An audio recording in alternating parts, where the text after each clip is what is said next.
Hi friends, good morning all. How are you all today? Look here friends, SE Maths TET plus DS syllabus lesson wise ఇక్కడ నేను TET plus DS రెండు ఎందుకు రాసానంటే ఇక్కడ కొన్ని topics మనము టెట్కి కూడా చదివింటాం, అందుకనేసి టెట్ ప్లస్ డిఎస్ అని చదివాను. టెట్కి మనం చదివినవి ఇప్పుడు బ్రీఫ్గా చూసుకుంటే సరిపోతుంది.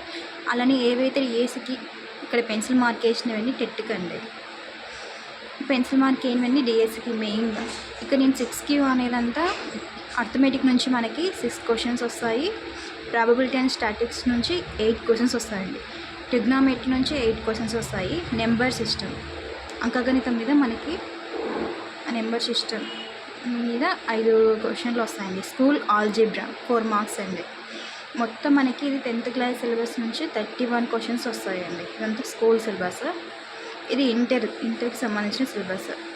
ఇంటర్ ఆల్జీబ్రాలో మనకి 12 క్వశ్చన్స్, ఈ చాప్టర్ నుంచి మనకి 6 మార్క్స్ కవర్ అవుతాయండి. Mensuration 5 questions, geometry 7 questions, coordinate geometry నుంచి 12 క్వశ్చన్స్ 6 మార్క్స్ వస్తాయండి. Vector algebra 3 questions, calculus 10 questions 5 marks. Calculus మనం అంత ఇంపార్టెంట్ కాదనుకుంటాం కానీ అందులో నుంచి 10 క్వశ్చన్స్ వస్తాయండి. ఇది లాస్ట్ ఇయర్ మనకి ఇలా వచ్చాయండి. లాస్ట్ మనకి డిఎస్సి పెట్టినప్పుడు మీరు కొంచెం నిదానంగా చూసుకోండి, మనకి టైం ఎక్కువ లేదు కదా, ప్రతి చాప్టర్ ఇంపార్టెంటేనండి, ఏది వదిలేయడానికి లేదు. చూసుకోండి, బాగా చూసుకోండి.